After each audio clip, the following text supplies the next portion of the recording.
Chapter 1. The Empty Room.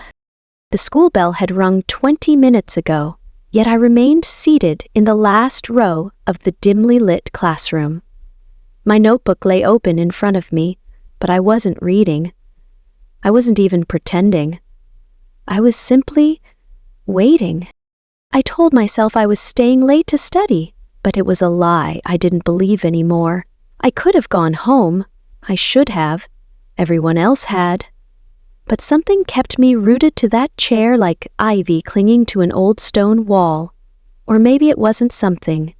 Maybe it was someone. The sound of distant footsteps echoed through the hallway. My heart fluttered, light at first, then heavier with each approaching step. And then the door creaked open. I didn't move right away. I didn't have to. I knew it was him. Sir Arian? He stepped in with his usual calm confidence. Dressed in a charcoal gray shirt, sleeves rolled just enough to reveal his veins, forearms marked with ink-stained smudges from grading too many papers. His eyes scanned the room and found me. "You're still here," he said, his voice low, almost surprised, almost amused. I shrugged, my fingers tightening around my pen, just catching up on some notes. He nodded slowly, stepping farther inside. The door shut behind him with a heavy click, sealing the silence around us like a secret. "You always sit in the back," he observed, walking past the desks toward me, "even when there's no one here." "It's quiet," I murmured. "Easier to think. Or hide," he said, stopping just one desk away. I looked up then, really looked, and met his gaze. His eyes weren't the kind you glanced at and forgot. They were dark, but not empty. They were curious, dangerous. Felt a flush with horror. "What would I be hiding from?" I asked, my voice steadier than I felt. He smiled, just a little. "Yourself." I blinked, my throat tightened. There was something in the way he said it. Not flirtation, not exactly. It was something deeper, something that felt like it reached past the walls I kept up. Sir Arian turned, walking toward the front of the classroom. He placed his leather satchel on the desk and opened it, pulling out a stack of papers. I was finishing some grading. Thought everyone would be gone by now. Almost everyone is. He looked at me again, holding my gaze this time, letting the silence stretch between us like a taut wire. I swallowed hard. My fingers were trembling, so I clenched my hands in my lap to hide it. "I read your essay," he said, tapping the top sheet with his finger, the one on the Keats poem. "Oh," my voice cracked slightly. "Was it okay?" He smirked. Just a little, but enough to make my stomach flutter. It wasn't just okay, it was passionate. I felt my cheeks warm. I guess I just connected with it. Well, I could tell. He walked slowly toward me again, not threatening, but deliberate, with purpose. Like every step carried thought. Emotion. "Do you always write like that, when no one's watching?" he asked softly. I hesitated, then nodded. "Yes." "Good," he said. "That's when it's real." His fingers brushed the corner of my desk as he passed by, so lightly it could have been accidental, but it didn't feel accidental. It felt intentional. And it lingered. He stopped just behind me. I could feel his presence like a shadow, warm, magnetic, pulling at the part of me that always tried to stay hidden. "I think you write better than you speak," he said quietly. I turned, just a little, enough to see his silhouette. "And what does that say about me?" "As you're afraid of being misunderstood." A pause. A breath. Then he leaned closer, just enough for his whisper to graze my ear. But I understand you. My heart skipped. Before I could reply, before I could even breathe properly, he straightened, picked up his satchel again, and moved toward the door. "I'll see you tomorrow," he said casually, like the moment hadn't just happened. And then he was gone. The door clicked shut, and I sat there, alone again. But not really. Not anymore. Something had shifted. The boundary crossed. A line drawn, then erased by a single glance. Whatever this was, it had begun. Chapter 2. The Note Beneath the Pages. The next day felt like a dream I wasn't ready to wake up from. I walked into class 10 minutes early, my steps uncertain, my eyes scanning the room like it held a secret meant only for me. The desks were empty. The windows let in pale morning light. And for a second, I thought maybe I had imagined everything from the day before. Maybe I had stayed too late and let my mind wander into places it shouldn't have.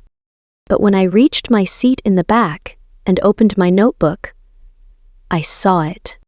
A folded piece of lined paper, tucked neatly between 2 pages. My heart stuttered. I looked around the room, still empty, and carefully slipped the note free. My fingers trembled as I unfolded it, revealing a single sentence written in familiar, bold ink. "You read like a mystery, and I intend to turn every page." No name, no signature, but I didn't need one. I knew exactly who it was from. Sir Arian. I held the note to my chest, pulse racing. The words wrapped around me like silk, dangerous and soft, a secret blooming inside my ribs. By the time the rest of the class filtered in, I had tucked the note away in my journal, safe, hidden, just like everything I was feeling. He walked in just before the bell, his usual calm stride carrying him to the front of the room. He didn't look at me, not directly, but his hand brushed the edge of the desk where I sat as he passed, just like yesterday. My skin burned at the contact. "Good morning, everyone," he said, setting his books down. "Today we dive into something a little darker." Edgar Allan Poe. Annabelle Lee? The classroom groaned. I didn't. My heart was already spiraling into the deep, haunting romance of the poem. He read the first few lines aloud, and I swear he looked right at me as he said, "We love with a love that was more than love." My breath caught. It was reckless. The way he held my gaze for just a second too long. The way his voice dropped on that word, love, like it meant something more. Was he playing with me, or was this real? After class, I lingered again, pretending to organize my bag. Students filed out slowly, chatting, laughing, unaware of the storm building beneath my skin. He stood at the board, erasing words with lazy sweeps. His body language was relaxed, but his eyes flicked toward me in the reflection of the window. An invitation without words. When the last student left, he spoke without turning around. "You liked the poem." It wasn't a question. "Yes," I replied softly. It felt personal. "It is," he said, finally turning to face me. "Poe wrote it for a woman he lost. There's something raw about that kind of love, something unfiltered." "Do you believe in that?" I asked. "That kind of love?" His expression shifted. Just for a second. Vulnerable. Then guarded. "I believe some people are too afraid to admit they want it," he said. "Because it changes you. You don't stay the same after it finds you." Silence stretched between us again. This time, it wasn't awkward. It was electric. He walked closer, stopping at the desk in front of mine. "You're not afraid of it, are you?" he asked. I shook my head slowly. "No, but I think I'm afraid of how easily I could fall into it." His eyes darkened, a flicker of something unspoken dancing there. "Be careful with that," he murmured. "Falling is easy, it's landing that hurts." He stepped back, as if suddenly remembering where we were, who we were, but I had already crossed a line in my mind, and I knew he had too. "I left you something," I whispered, emboldened by the air between us. His brows lifted slightly. "Did you?" "In my essay," I said, "the last paragraph."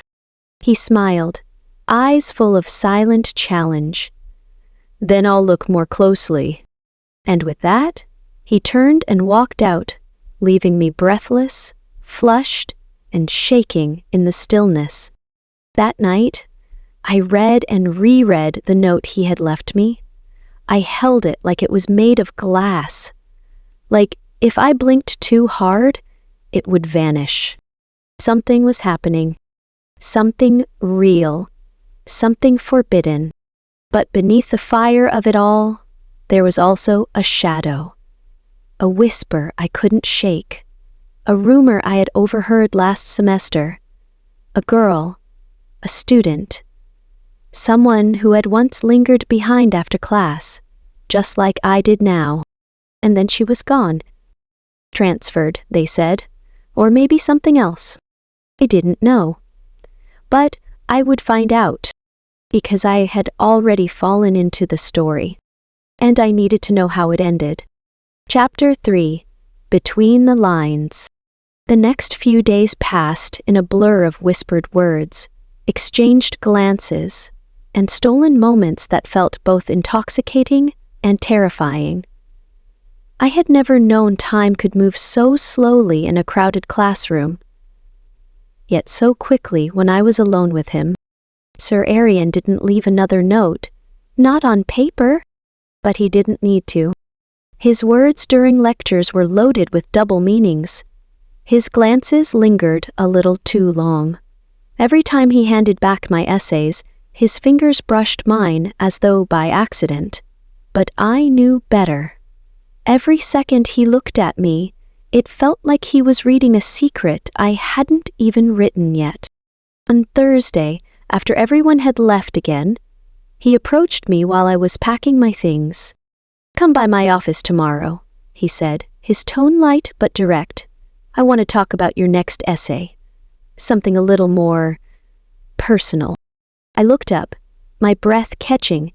What kind of personal? He tilted his head slightly, smirking. "Something that shows more of you. The you behind the words." "Not sure she wants to be seen." "Then maybe it's time she is." As he walked away without another word, leaving me alone with my racing thoughts. That night, I couldn't sleep. I lay in bed, thinking about everything. His voice, the way he said you, like I was a novel he couldn't stop reading. I clutched my pillow, reliving the way his gaze held me in that classroom like no one else existed. But beneath the fluttering heat in my chest, the shadows stirred again. Remember the rumor? I hadn't forgotten the whispers about the girl before me. Her name was Amrita. She had been in his class last year. Bright, artistic, always stayed after class, just like me.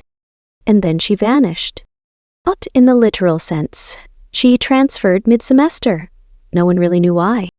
Some said it was family trouble. Others said it was heartbreak.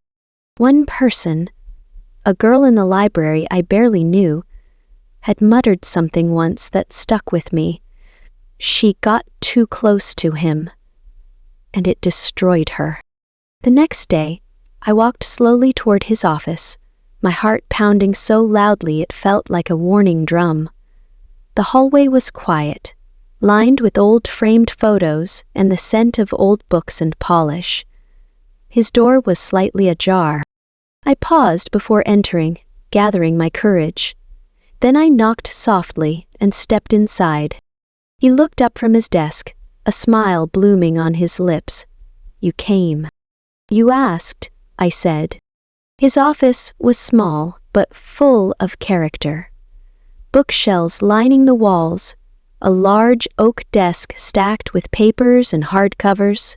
One side of the room was lit by a lamp, casting golden shadows across his features. He gestured to the seat across from him. "Sit." I did, carefully.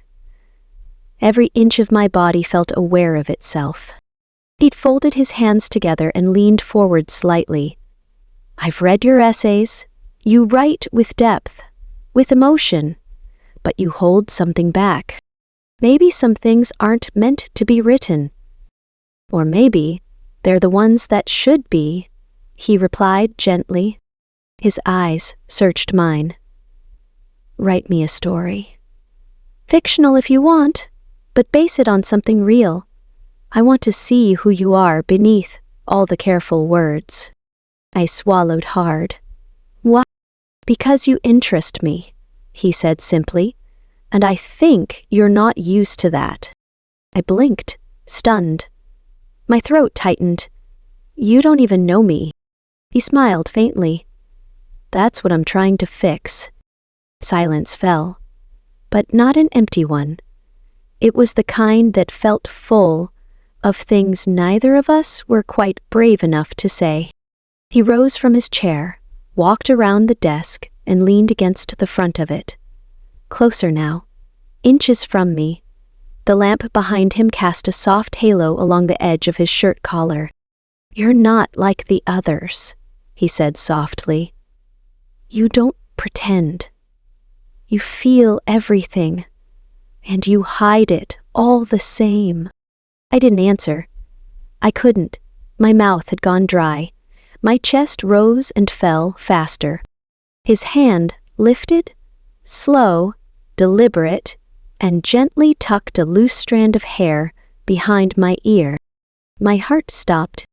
"You feel that too," he whispered. And then he stepped back. The spell broke, but not entirely. "Bring me that story on Monday," he said, "and don't hold back." I nodded, standing slowly. My knees were shaking.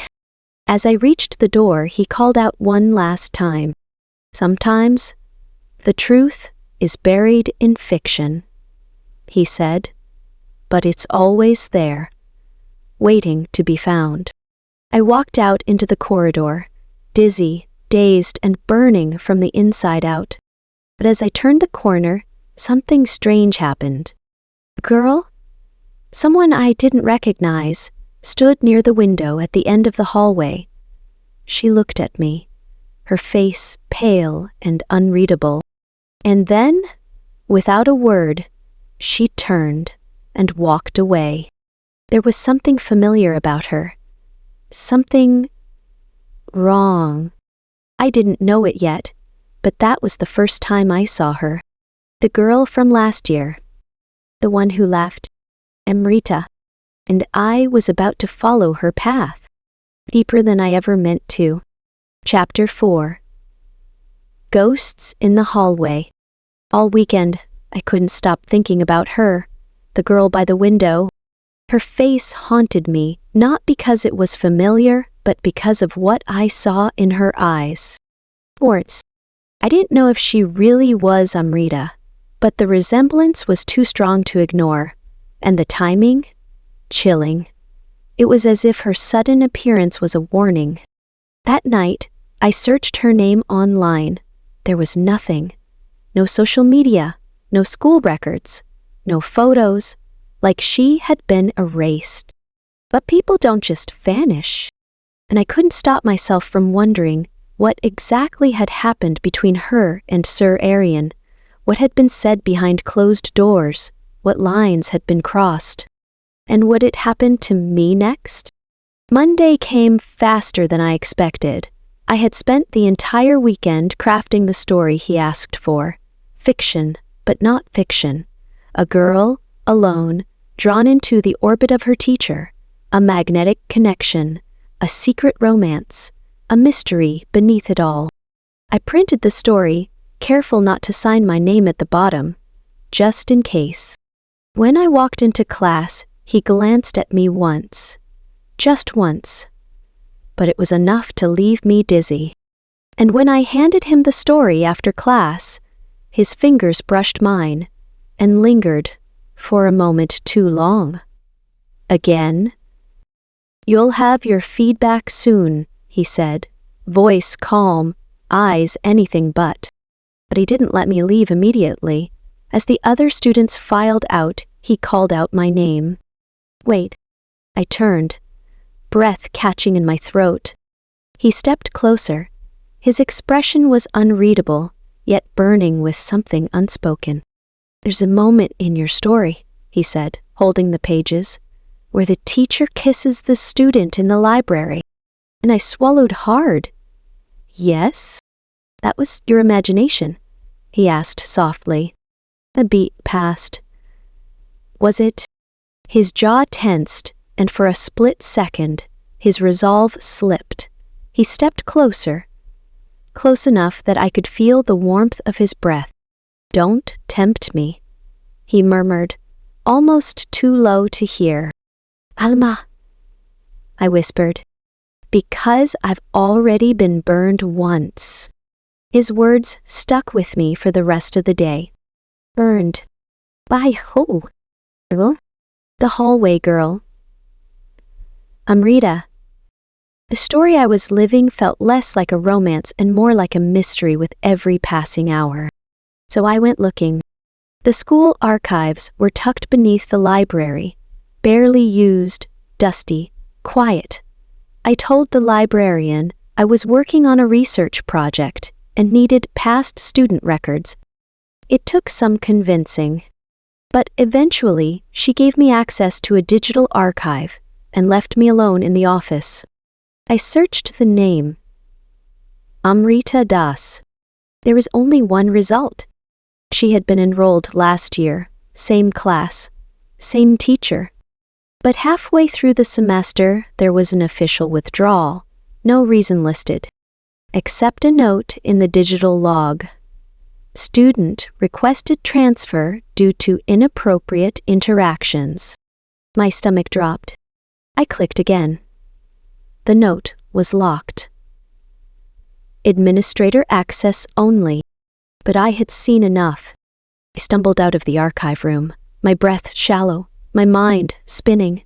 The world tilted slightly, and my vision narrowed. I didn't know if the story was repeating or if it had never stopped. And when I opened my phone, there was a message. A number I didn't know. "This always makes you feel like you're the only one, until you're not." No name, no context, but I knew who it was from. Amrita. That night I couldn't sleep. My thoughts spiraled. Was I just another version of her? Another story to him? Was everything between us just a pattern? An act? Or was I different? I wanted to believe I was, but belief is fragile, and secrets, like paper, burn easily. And in his eyes, I still couldn't tell if I saw love or a trap I hadn't seen coming. Chapter 5. The kiss I didn't expect. I avoided him the next day. After what I'd read in the archives, after the text message, my skin was no longer just burning with excitement. It burned with confusion, doubt. But even as I tried to disappear into the crowd, I felt his presence in every hallway. His eyes, when they found mine in class, held a different kind of fire now. One that asked, "Why are you running?" I couldn't answer that, because I didn't know if I was running from him or from how much I wanted him, despite everything. After class, he didn't stop me. He didn't need to. He slipped something into my notebook again. This time, it was just a single word. Truth? A question. I didn't know what it meant. Exactly. Did he know I had gone searching? Or was it something else? That night, I sat on my bed, the note on my pillow like a confession waiting to be written. I texted the unknown number again. Who are you really? What did he do to you? The reply came an hour later. He'll make you fall, then disappear. That's what he does, and the more you dig, the more dangerous it gets. Careful, girl. Curiosity doesn't always kill the cat. Sometimes it makes her beg. I stared at the screen, goosebumps rippling across my arms. The message didn't feel like a threat. It felt like a dare. The next day, I skipped class. I told myself it was to clear my head, but I found myself in front of his office anyway, heart racing, fists clenched. I knocked. Silence. Then the door opened slowly. He stood there, wearing a black shirt, sleeves rolled up, eyes unreadable. I was wondering when you'd come, he said. I stepped inside before I could change my mind. His office smelled of paper, ink, and something warm and musky that pulled me in against my will. He shut the door behind me, quietly. Not like a trap, more like a decision. I turned to face him. Did you do it? He didn't flinch. Do what? Whatever happened to Amrita? He was quiet for a long moment, his expression unreadable. He fell for me, he said finally. Hard. And when I didn't give her what she wanted, she turned it into something else. Oh, you didn't? No, he said softly. But that doesn't mean I wasn't wrong. I let her feel things I didn't stop. And me? I whispered. Are you letting me feel too much too? His voice was low, tense. You already do. Then everything happened in a breath. I turned to leave. He caught my wrist. I looked up, and his mouth found mine before I could speak. The kiss wasn't gentle. It was a dam breaking, weeks of tension crashing in one instant. His hands cradled my face as if he had wanted this forever. I clutched his shirt, trembling from the intensity. It felt like surrendering to gravity, like falling off a cliff and not caring what waited at the bottom. And for those seconds, maybe minutes, there was no school, no risk, no Amrita. Just him. Just lips. Just him. When we finally pulled apart, breathless, his forehead pressed to mine, he whispered, You scare me. I barely got the words out. Because, with you, I want to forget what's right. I left his office with lips tingling, heart thunderous, and mind a wreck.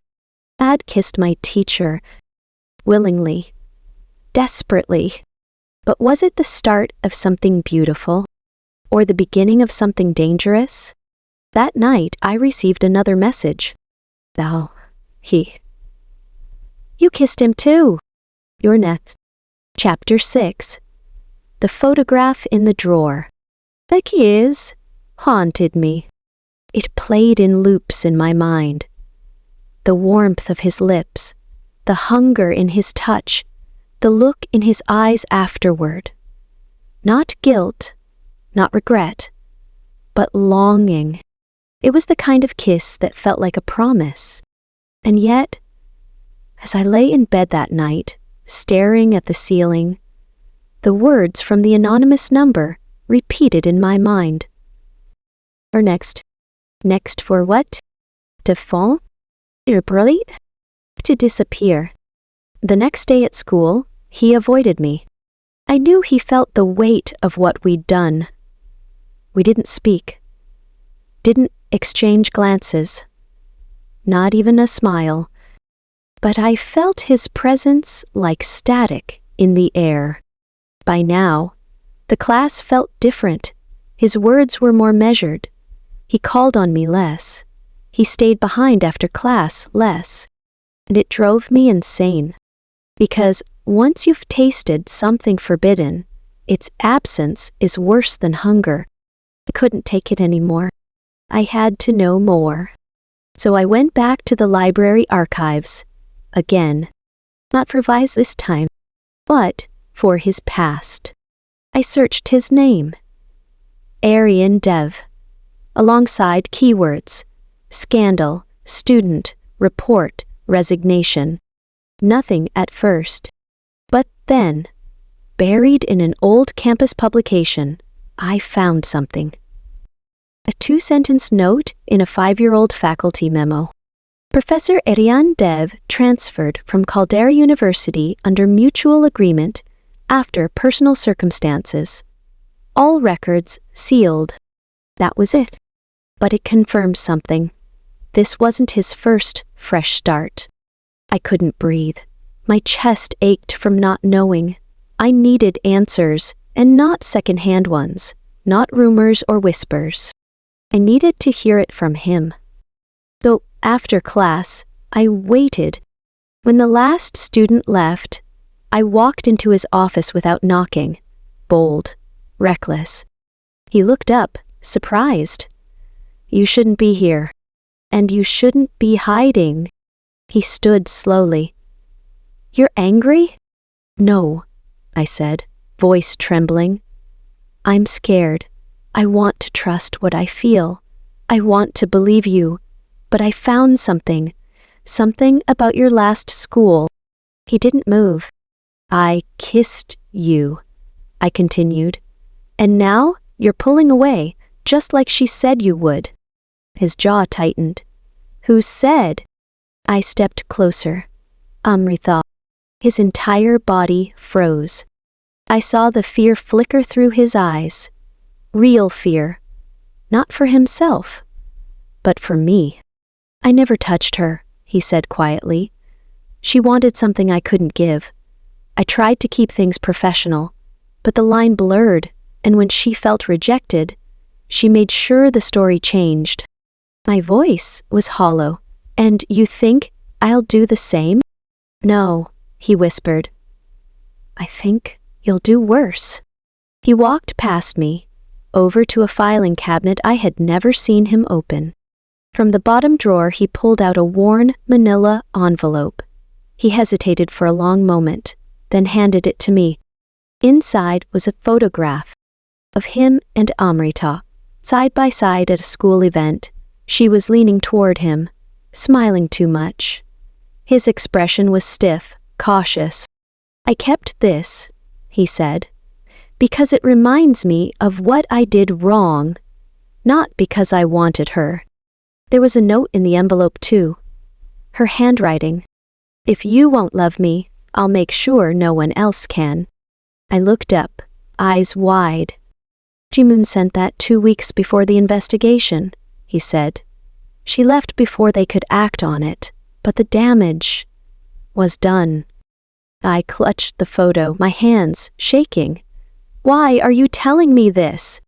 He stepped closer. His voice cracked just slightly. "Because you deserve to know what you're walking into, and because I don't want to lose you the way I lost everything else." There it was again. That fire behind his pain. That tenderness behind his control. I should have run. I didn't. Instead, I dropped the photo, closed the space between us, and kissed him again. This time, he didn't hesitate. We didn't speak much afterward. Words felt unnecessary when our bodies did the talking. Breathless, frantic, aching. But as I left his office, flushed and dazed, a folded piece of paper slid under the door from the hallway. No one was outside. I picked it up. It read, "You think you're different, but you're just the next chapter. He never finishes the book."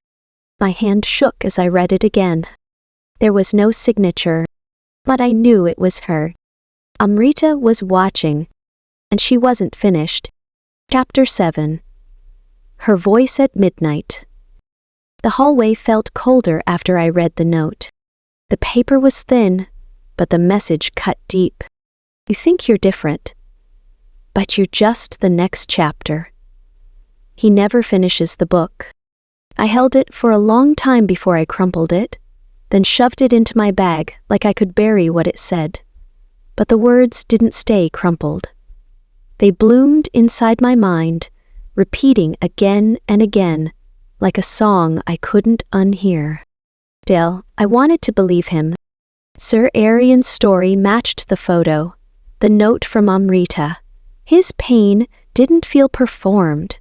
It felt real, raw. He wasn't a predator. He was a man who had been haunted, and maybe still was.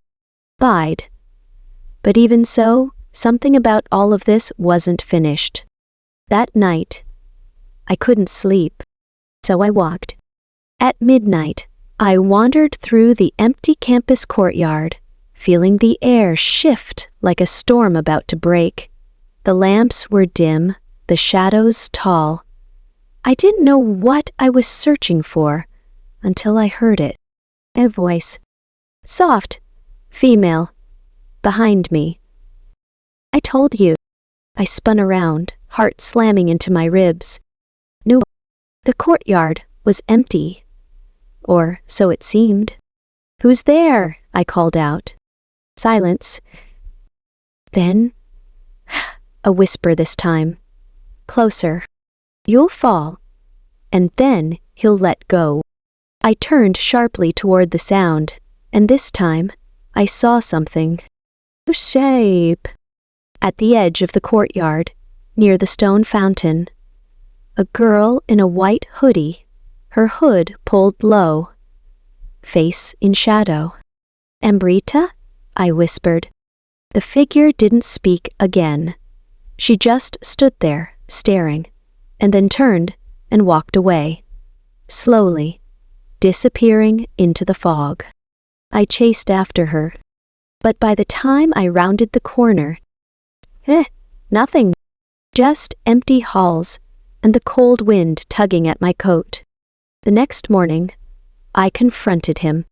I didn't knock this time. I just walked into his office, heart pounding. She was here, I said. Last night.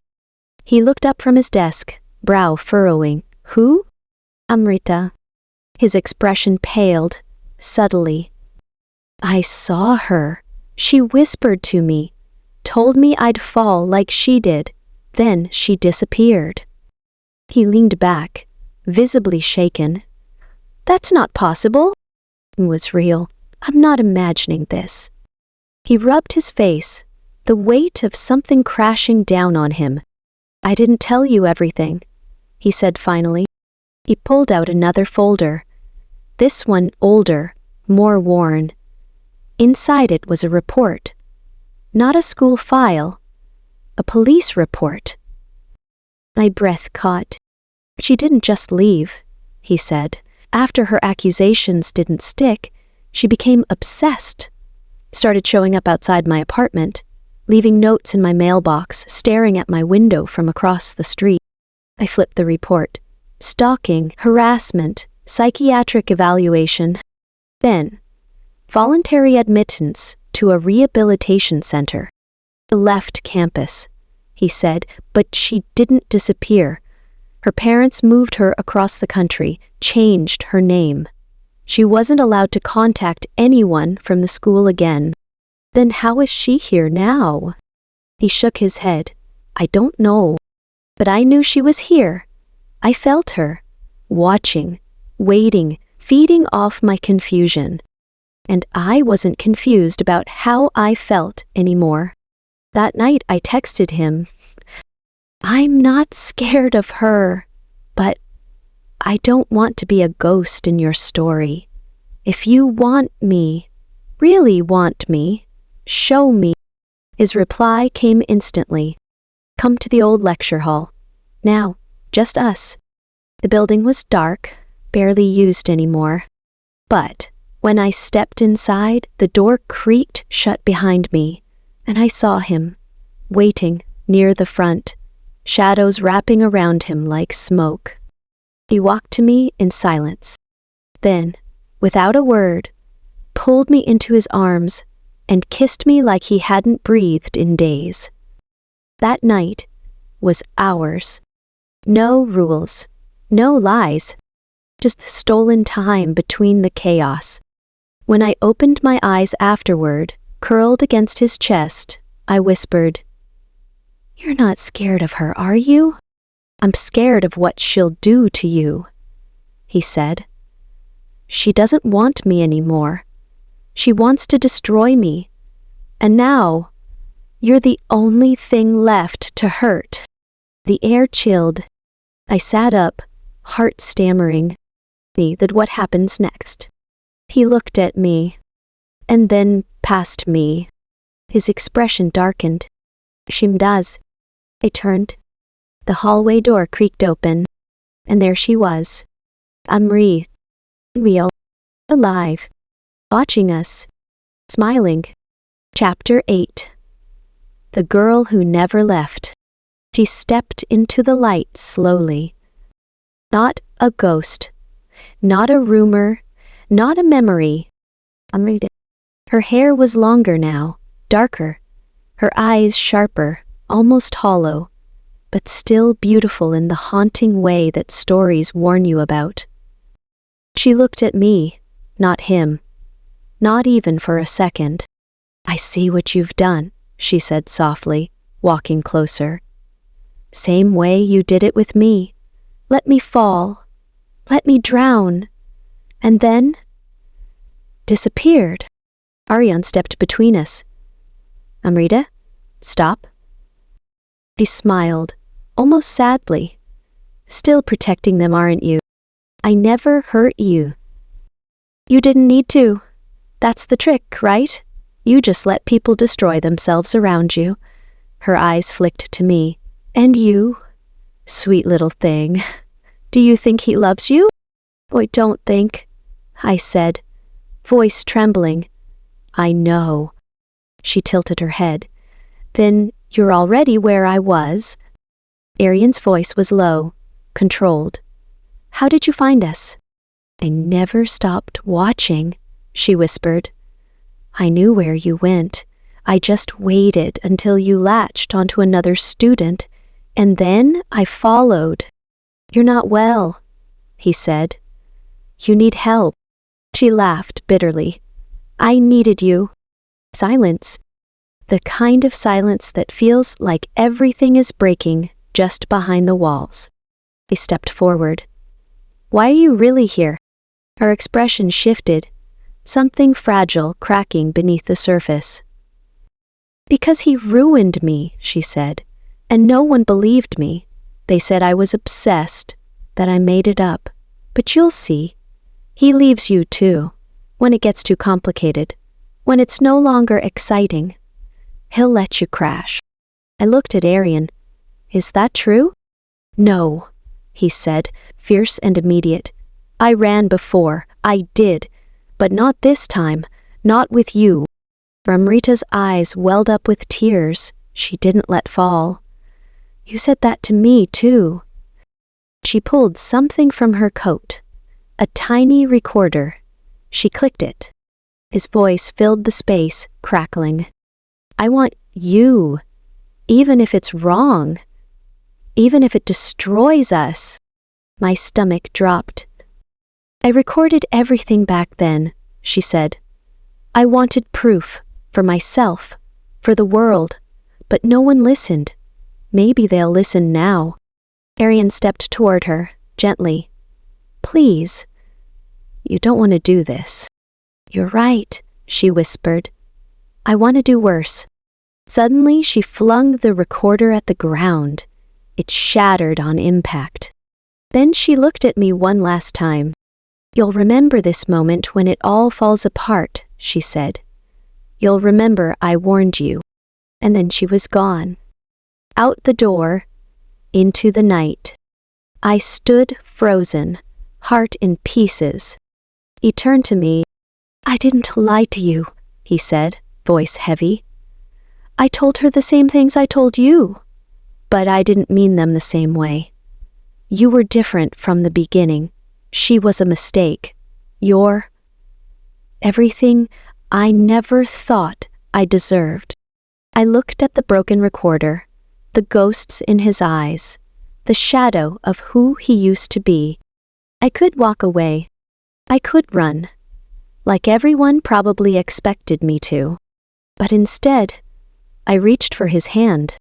"I'm not her," I said quietly, "and I'm not leaving."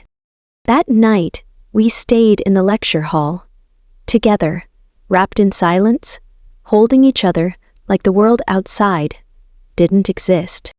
But we both knew something had changed. The past wasn't just a ghost anymore. It had a voice, a face, a name, and it wasn't finished with either of us yet.